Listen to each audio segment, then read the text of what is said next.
Now let's take a look for our model that using parabolic concept, which is gateway satellite.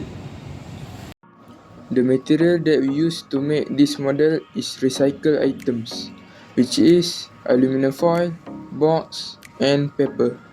In gateway satellite, the parabolic shape of a dish is chosen because of its mathematical properties, especially its reflective symmetry.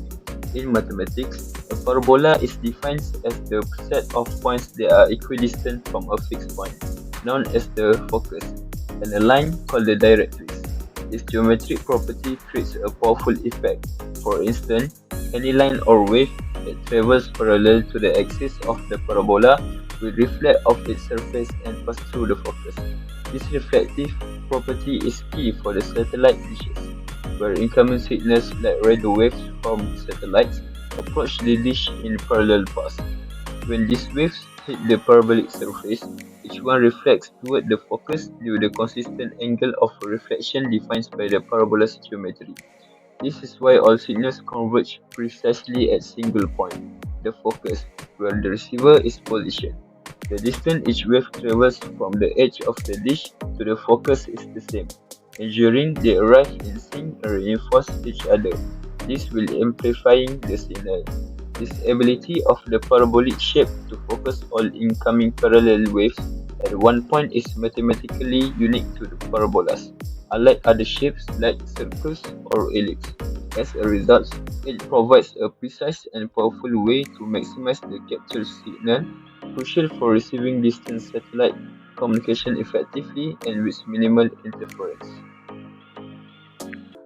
Let's take a look a little bit closer about parabola satellite. So we assume at the center of satellite dish as vertices or center point, and the antenna act as a focus point. For instance, when a wave like sound wave hit the satellite dish, the wave will be reflected toward the antenna, which is the focus point. Thus, it will strengthening the signal. Going to start task 2, which is to prove that the line y equals to mx plus c is tangent to this ellipse equation if this equation, which is the tangency condition, fits the ellipse equation. So this is the ellipse equation of the ellipse, and to get this equation we have to multiply it by a square and b square, and we'll get this, which is the same as this equation. Then we'll take y equals to mx plus c and substitute it into this first equation.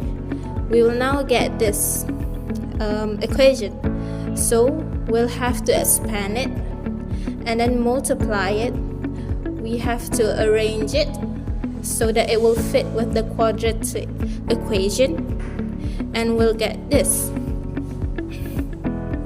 So using this information, we can find the discriminant. By our own knowledge, we know that a tangent is when a line crosses through the ellipse at only one point. So by using this information, we can conclude that the discriminant is b squared minus 4ac equals to 0. So we substitute the values here into this equation and we'll get this. We expand it and multiply it, and then we'll get this. So by seeing here, we can cross it out here and here.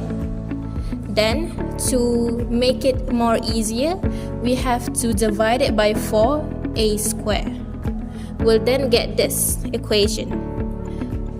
We move these to the other side so that it will be easier for us, and then we factorize it. We cross it out, so we'll get this. Thus, it is proven that this equation fits the ellipse equation. That's all from me.